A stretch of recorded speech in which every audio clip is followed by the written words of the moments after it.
Hey guys, Station X here, and today we're going to be taking a look at my entire Nintendo GameCube collection. Now, this one I will say, I don't have as many titles in comparison to like another system or so, because of the fact that I just simply haven't been focusing on GameCube lately. It does tend to get a little expensive, but I figured I showed the GameCube some love with this video today. And besides, the GameCube honestly has some of the best games, and I think I've said it before that I think most of like any of the Nintendo first party titles, like their first party series, I think most if not all had like their best version on the GameCube, and I don't think many people will disagree with me on that.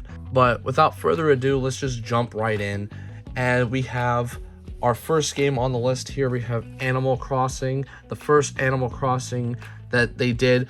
In Japan, they actually did it on N64, but over here, they released it on GameCube, which is kind of cool, and it had its own memory card. I don't actually have the memory card, but, you know, something to look out for. We have Call of Duty 2, Big Red 1. There's only like one other Call of Duty on the GameCube, and it's just kind of funny to have a Call of Duty on the GameCube because there's only two of them, and it does play a little weirdly on the GameCube just because of the way the GameCube controller is.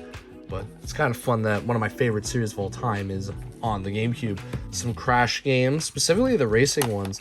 We have Crash Tag Team Racing and Crash Nitro Kart, which they're basically just Mario Kart clones in a sense. I don't want to say rip-offs or, you know, clone, because they're not bad. It is just kind of taking the genre of the kart racer that Mario Kart's very known for and using it here. A very unique title, Dance Dance Revolution Mario Mix. It's one of the few times that Nintendo often, during this generation specifically, lent their characters out to different properties, like whether it be a sports game, a fighting game, in this case a dancing game. They would let them use Mario characters on their specific versions. Like this one in particular was only on GameCube. I know like some of the versions of NFL Street, I believe, had it's either NFL or NBA. Whenever some of the Street games had like Mario characters, specifically on the GameCube version, and you'll see that again later on in the video with Soul Calibur 2. But Mario Mix, pretty fun. Don't have the dance pad with it. You know, I gotta keep that tradition of owning the game but not the accessories, so pretty funny. And then here, Donkey Kong 2, don't have the original one, but I do plan on getting that at some point. And I don't have the bongos, unfortunately, but again, that's a peripheral I actually do want to buy, because the bongos are just kind of funny to have. FIFA 2005, pretty cool soccer game. We have a 007 from Russia with Love. Yeah, this one has Sean Connery as James Bond, so that's pretty cool. I'm not a super crazy diehard James Bond fan, but I mean, I do like some James Bond games from time to time. Haven't tried this one out though, so it's pretty cool. Of course, the most famous one that everyone's played, including myself, 007 on N64. Just a fantastic time. Harry Potter and the Goblet of Fire. Now, I do have some other Harry Potter games that are more new, but that's going to be... I'm going to also go into some of the new games I just bought recently that I originally was going to do for a pickups video, but we're just going to show them here. But this was one of them, Harry Potter and Goblet of Fire. It was based off, obviously, the fourth book in the Harry Potter series. As far as the movie's concerned, I didn't think it was like a bad movie. I was not a super fan in comparison to the first three. I love the first three. So, you know, this one's okay. But, yeah. Kind of interesting there. I have Legend of Spyro, the new beginning. I think this is sort of like the new trilogy after obviously the original one on PlayStation 1, but pretty cool. I think this one was of course a multi-platform game, so this came out on other systems, and this is when Spyro ceased to be a PlayStation exclusive along with Crash. And here we have one of the many Zelda games, Legend of Zelda Collector's Edition. It has the promotional disc including 4 classic games. As you can see with this one, it doesn't have that classic GameCube like header that the other games have. It's just this little logo here. I don't know why they did that. Still the same on the spine here. As you can see here, it has 4 games on it, including The Legend of Zelda 1, Zelda 2, The Adventures of Link, Ocarina of Time, and Majora's Mask. They skipped over the Super Nintendo Zelda, like Link to the Past, but I mean, hey, still some classic games there. I would have maybe preferred if they had the Link to the Past instead of Zelda 2, but I know some people like Zelda 2. It's kind of a here nor there. Of Zelda, the Four Swords Adventures. This is one of my few player's choice versions. Very icky on the player's choice, but it is what it is. I mean, the game itself is pretty cool, and it's one of those few that I think very much takes advantage of the fact that you could use a Game Boy Advance with the GameCube with that attachment, which I don't know if I don't remember if I have the attachment. I think I do have it somewhere, but yeah, just being able to play your Game Boy Advance with the GameCube in conjunction, it's just kind of a really smart idea. And this one really takes full effect of it because of the fact that you could have like your own screen when like in like not, you don't have to all four of you guys play in the same area and have like 4 different mini screens on the top.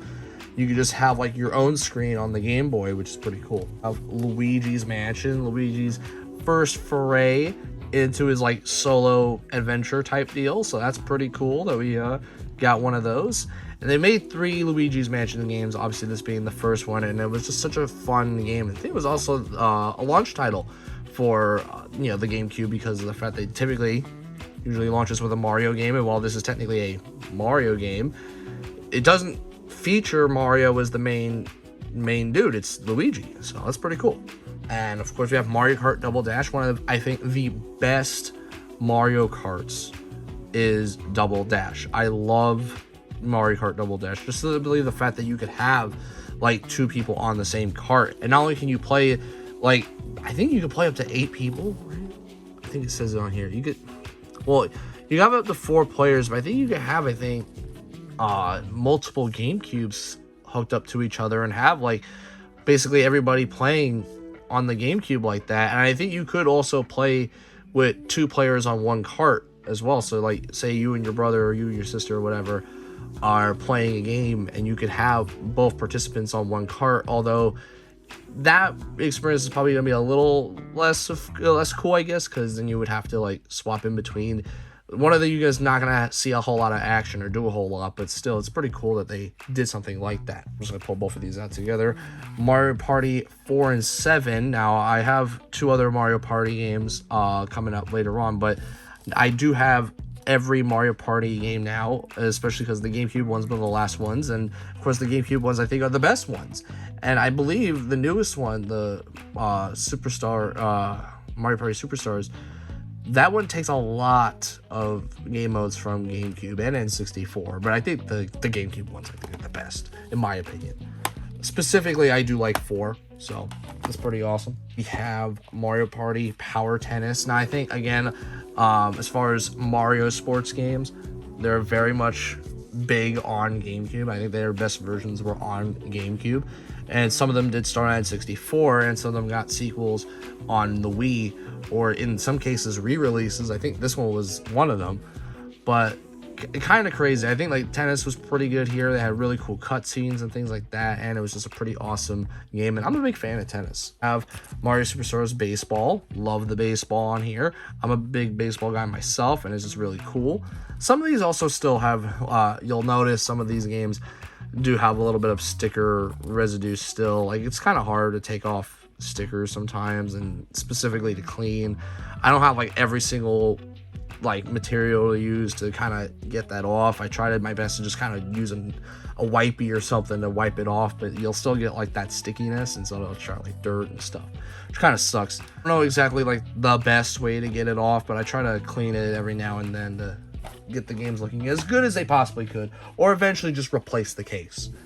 But now moving these over a bit here, we have, let's just put these all together, the Metroid Prime games. Now, here, I'm going to put this on the side. I have 2 versions of Metroid Prime 1. One has the bonus disc for the second one. It's funny, this one recently got remastered on Switch, which is pretty awesome. And I hope that they do the rest of the trilogy, including Metroid Prime 2. And you can see also here, they have like a really cool thing with the case going on here. The kind of the shimmery, like special cover here, which is awesome. I love when games do that. And I gotta say, while these games were really revolutionary and cool on the GameCube, I do love the remaster with the different controls. While I do respect the GameCube version, I really don't like the way it controls. That's like my one pet peeve with Prime, was that and I never had the Wii version. So a lot of people will say like the Wii version will probably be better because of the fact that you could use the Wii remote, but I never had that one, and that one was kind of hard to find in certain cases. But like this one, while it was easier to find, I just didn't like the controls. But now with the remaster, you could have it like usual standard controls, as well as the original and even the Wii version. And hopefully Metroid Prime 2 Echoes gets that same treatment. And I just also like, because this is one of the few GameCube games that has like the double disc thing. This is kind of hard to find because of the fact that most GameCube games obviously don't use double discs like that. There's a decent amount of them. I'm not saying like it's like 1 in a million when it comes to these things, but they're not a common thing. So when you do need to find a replacement case, these are kind of harder cases to find typically. We have Monsters Inc. The cover has seen better days. You know, it's one of those cash in kind of movie game sort of deal, which of course was always the funniest and corniest during this era of gaming, this generation. At least they were kind of doing that transition of being like halfway decent to like not good, not just kind of cash grabs right away. Have Mortal Kombat Deception. Now, Mortal Kombat series, obviously I don't really need to go into how good Mortal Kombat is, and it's very violent, of course, as Mortal Kombat typically is.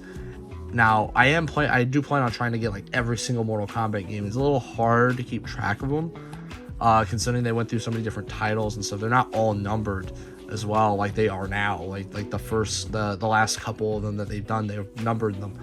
But that's something I've been trying to do, is collect all the Mortal Kombat games.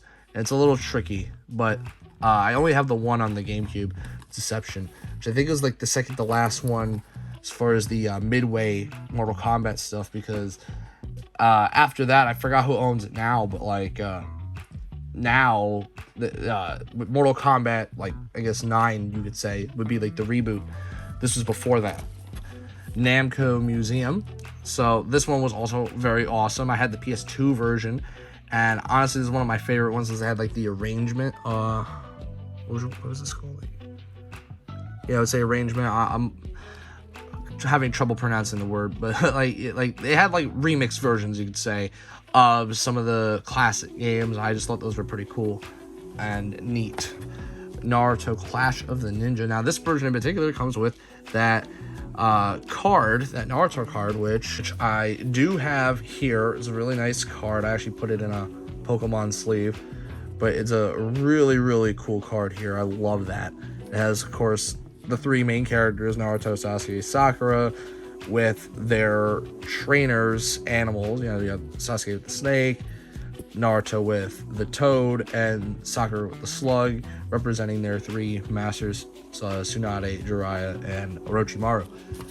Now, I keep it a little hidden. I have it like hidden in the GameCube, I guess, production booklet. Here's the Naruto Clash of the Ninja 2. I don't have the first one. I literally only got it because it said it had the card in it, and when I opened it up, it legit actually had the card in it. So that was pretty awesome. There's versions of this that don't have the card in it, and I don't think the card itself is particularly valuable, but I mean, I think it looks cool, and I'm a big fan of Naruto, so it was a win-win for me. Need for Speed Carbon. I think this is one I show a lot. It's a very common Need for Speed game that shows up a lot of different platforms, but I do have this one for GameCube. Paper Mario, The 1,000-Year Door.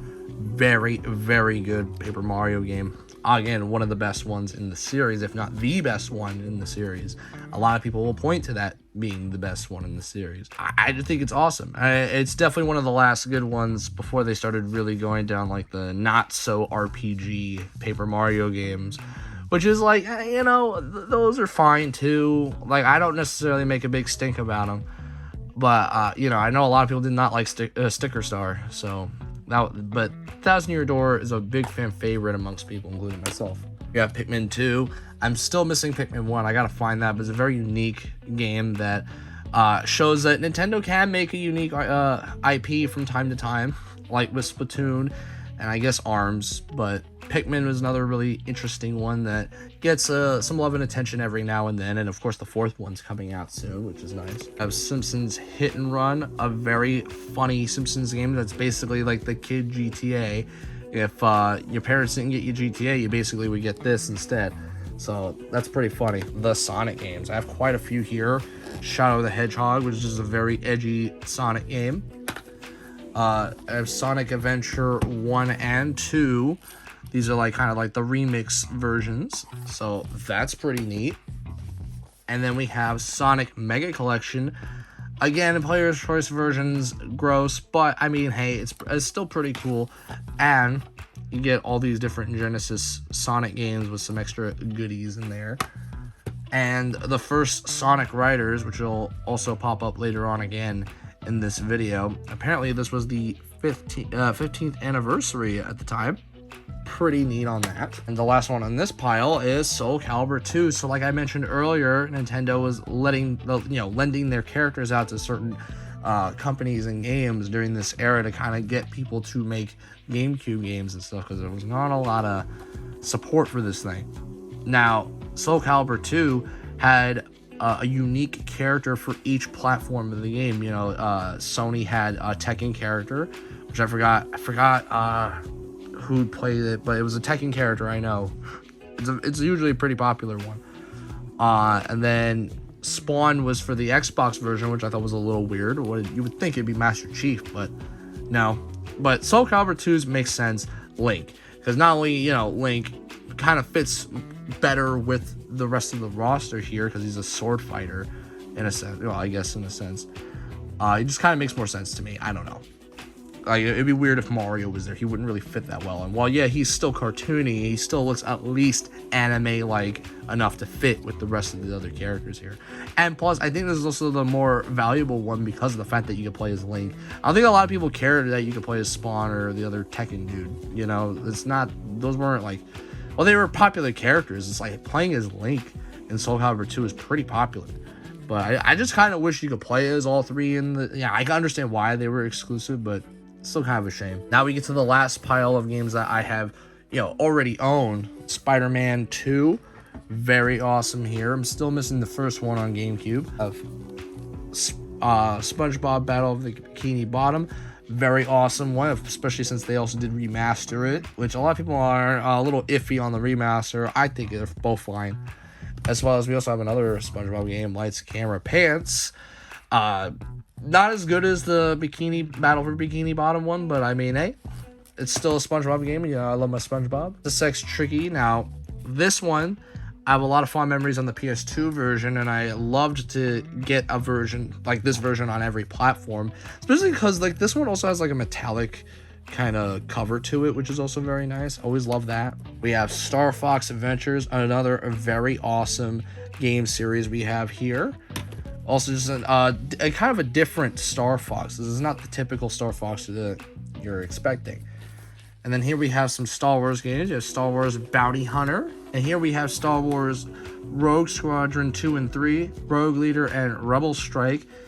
These are very, very awesome Star Wars games, and they very much feel like you're participating in the movies and stuff. And so it's one of the best times to be a Star Wars fan and have it. They had a lot of good Star Wars games, and these two are particularly one of them. Of course, the Battlefront games are also just fantastic.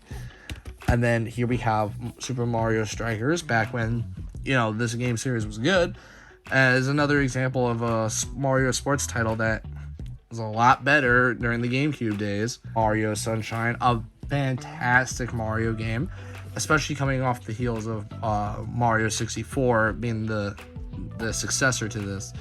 So pretty awesome game. I think a lot of people have very fond memories of this. Monkey Ball 2, don't have the first one.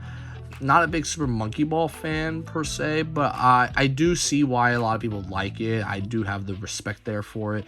I just bought it just because it's a Sega title. I like supporting Sega whenever I can, and because they do put out some good stuff from time to time when they're capable to. And it's a decent game, just not my cup of tea. And then I think we have one of the most famous GameCube games of all time, Super Smash Bros. Melee. I mean, so many people will tell you that Melee is the best Smash Bros. Game, and while you could debate that, I mean, it is definitely a really good one, for sure.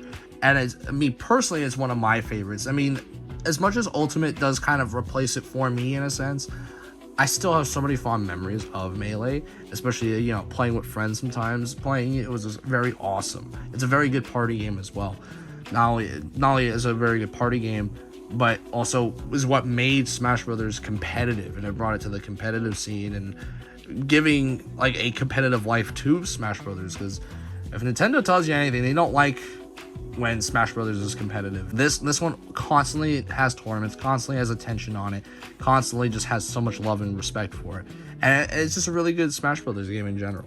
Tales of Symphonia, I believe this got a remaster recently as well. A lot of games getting remastered, so another example of a 2-disc GameCube game. Pretty sick there. Time Splitters 2. Don't have the first one. I have a lot of the sequels to the games, but not the original ones. And apparently this person says it's the heir apparent to GoldenEye, and that's according to the Electric Gaming Monthly. Pretty interesting there. I mean, Time Splitters itself is pretty cool, and I do wish the series was still continuing. It's a very awesome game, but you know, sadly it's been non-existent for a while. And here we have a Spider-Man game, Ultimate Spider-Man, and it's a sealed Spider-Man game, a sealed GameCube game. It's the only one that I have that's sealed, and it makes me want to buy a second copy, not only so I don't have to have a player's choice version representing this game, but so that I could play it, because I just refuse to open this thing.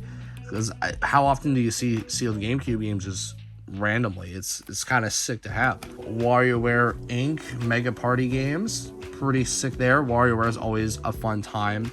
And here we kind of end this pile with X-Men the official game. This is kind of X-Men the official game is all I can really say about it.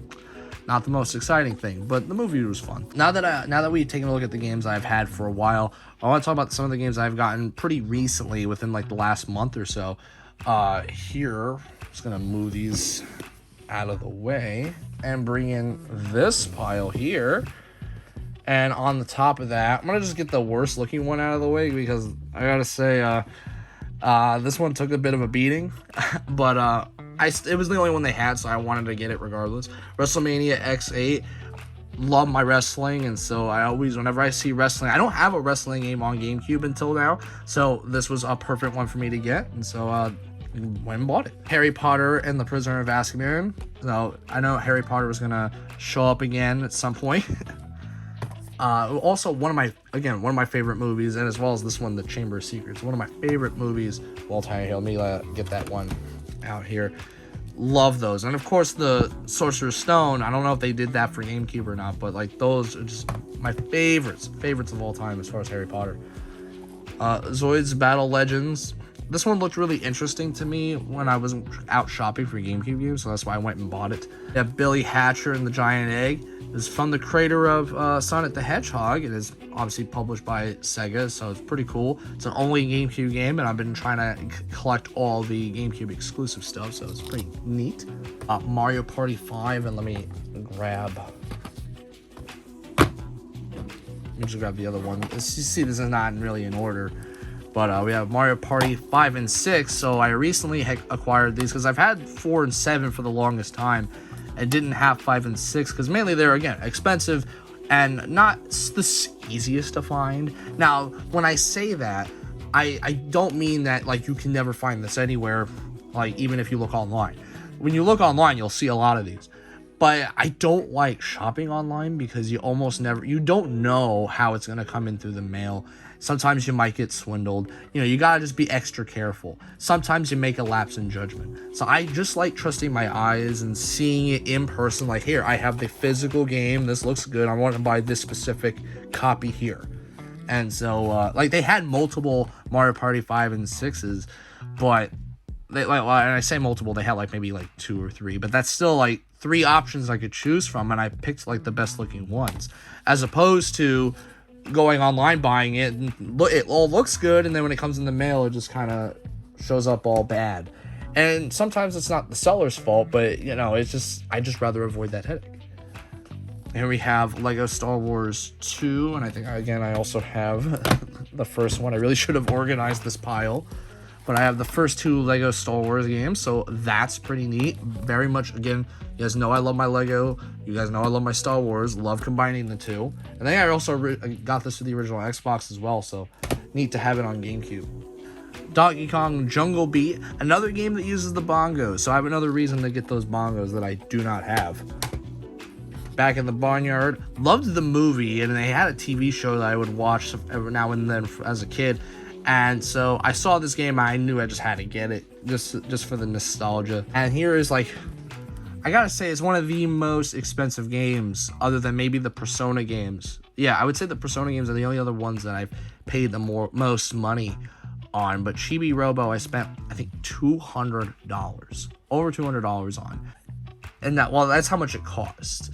I did use some trading credit to get this at my local retro store, but Chibi Robo, man, it is so hard, not only hard to find, because I would ask for this all the time, and no one would have it. Finally, I got lucky enough that someone had it, and I was like, yes, please give me that. And I think I spent half of what this cost. Like, it cost like over $200, and I think I spent maybe $150 or so on it. I don't remember, but while it's not like the most revolutionary game of all time, this is a very fun, cutesy game. I thought it was a very unique Nintendo title that they don't really put out very often, and when they do, it's kind of bad. The one, like, with a very few Chibi Robo games that are actually really good, and it was the first one, really. Honestly, in my opinion, it's the only good Chibi Robo game was the first one. And I could never find this thing anywhere, but, you know, finally found it. It's in the collection. We secured it, and it's awesome. And I played it from time to time, and it is honestly a very fun game. It's again, not revolutionary by any means, but it's a fun time, and at the end of the day, that's what games are all about. I have a series of unfortunate events. The one was honestly kind of a weird one. I don't know why I bought it, but the cover looked cool to me, and is from Activision, so I thought, why not? There's a free child's movie ticket inside, which there is none. You know, I actually don't know what it would have looked like if it was in there, but I'm pretty sure it doesn't include it. But I mean, yeah, I just love when games come with movie tickets and stuff, or a voucher for one, because it's kind of stupid, and especially since, like, you'll still see that advertisement there way later. Bionicle Heroes, only got this game because back in the day I used to love collecting Bionicles. I don't know if I'm pronouncing it right. I used to have a bunch of those as a kid, because it was another Lego thing. It was like a Lego spin-off thing that didn't look like Lego, but it used like kind of like advanced Lego pieces and stuff, and it just looked really cool, and I liked it. Digimon World 4, this was awesome because I'm a big Digimon fan. I'm very into it, especially the first 2 seasons, and here you got your classics. I think we actually have one from, like, you know, season 1, 2, and then this was 3, so that's pretty funny. But I mean, hey, it's cool. I don't have the other ones because, you know, apparently there's 3 other ones. I don't have those. I would love to find them, but I just saw this at the store and I thought it was kind of fun to pick up. Final Fantasy Crystal Chronicles. Never had the Crystal Chronicles games either, and I'm a huge Final Fantasy guy, and I wanted to give these a try because I've been just buying up anything Final Fantasy that I can, and so had to pick this one up. We have another Legend of Zelda thing, Ocarina of Time, and the Master Quest bonus disc. Again, has that unique, basically no header on it other than this little square that says GameCube, and it says 1998 Game of the Year. So that's pretty cool. Basically, you get a disc version of Ocarina of Time, so that's pretty fun there. And apparently it also includes sneak peeks at other titles such as F-Zero, Metroid Prime, Wario World, and others. So that's pretty fun. Metal Gear Solid Twin Snakes. Now I believe this is this is Metal Gear Solid and Metal Gear Solid 2 Sons of Liberty fused together to form Nintendo GameCube classic Metal Gear Solid Twin Snakes. I guess you could say this is the remake of the first one. So that's pretty neat. Now, I have the first one. I never gave it a good hearty try because I don't have a memory card for the PlayStation 1, and my PS3 just doesn't like to play PlayStation 1 games for whatever reason. Like, it can do that. I have a PlayStation that can play PS1 and 2 games, but there's something wrong with it, so I have to get it fixed. I just never bothered to play it with the PS1 titles. I know there's a million ways to play it, so I'm just kind of making excuses of why I haven't played it, but here I have kind of like another chance to do that, so you know, hopefully I'll be able to do it. And the last two I have here, we have Eternal Darkness, Sanity's Requiem, a very rare M-rated Nintendo game. This is made by Nintendo, published by Nintendo, and it's M-rated. Pretty sick on that. I have no idea what it's about. It's supposed to be like a horror game, so that yeah. While I'm not a big fan of horror games, it's kind of a unique piece of Nintendo history that also shows that Nintendo was trying anything and everything to get people interested in the GameCube. And here we have a classic. We're ending this off on a cool note. Pokemon Coliseum. Now I know there's another Pokemon game on here that a lot of people really look for, and that's the Gale of Darkness. But Pokemon Coliseum is a really fun one, and I believe a continuation of the Pokemon Stadium games, which is pretty cool as well, if I don't say so myself. It's just nice to finally have this. Again, it's one of those expensive GameCube games, so while it was very cost a pretty penny, it was honestly worth it because of the fact that it not only gets me closer to completing my Pokemon collection for video games, but now I got another piece of history for the GameCube as well. And now that I took a look at that, I figured we throw in some bonus Wii games here because, for one, I just did not... They were originally going to be part of a video game pickups with the new stuff that I got for the GameCube, but I figured why not, as a bonus to saying sorry for not uploading this on the proper day. I figured I'd throw these in there. We have Sonic Riders Zero Gravity, which is the sequel to the one on the GameCube. Cars Race-O-Rama, big fan of Cars. Army Men, kind of a throwaway one there, along with Moonblock Smash Party. We have Dance Dance Revolution Hottest Party. I don't play Dance Dance. I just don't dance. Just don't. That's as simple as that. Unless it's Just Dance. That I'll do. But that's only if I'm playing with friends with that one. Draw to Life, The Next Chapter. These are pretty fun and interesting games, I will say. Namco Museum Remix. One of the many re-releases of Namco Museum. They just make a lot of these. Sonic and the Secret Rings. A very interesting Sonic game. One that I have not played, but is a very interesting looking one. We have Wii Party, which is another really weird one, and I do believe this completes the whole Wii series as far as like Nintendo games that Nintendo made with the Wii name, other than I guess the European exclusive Wii Chess. But as far as North America is concerned, I have all the Wii series games. First ever Mario and Sonic at the Olympic Games. I actually thought I had the first one, but apparently I didn't. And so now I do. Now I should have all of them. And last but certainly not least, WarioWare Smooth Moves. I really love the cover of this. And like I said before, WarioWare is just always a fun time to have. And so, yeah, now that we finished all the games I have for today's video, let me just throw them all together in frame. All right, now that we have all the games kind of in frame in a sense, it's a little crowded here, but that'll be all for today's video. You know what you guys think of the games that we have here in my collection. I think I got some pretty good ones. I have most of the usual suspects, and a lot of these have some fond memories for me. I know I am still missing a few that are very highly recommended. F-Zero is one of them, so I know, trust me, it's on there. I wanna get it. But let me know what you guys think of the GameCube. What fond memories do you have of it? Please let me know of your experience with the GameCube in the comments below. And what is your favorite game on the GameCube? Because I honestly, like, as far as Nintendo systems, other than the Switch, this is probably my favorite Nintendo system of all time. But that'll be all for today. I've been Station X. I hope you guys have a wonderful day.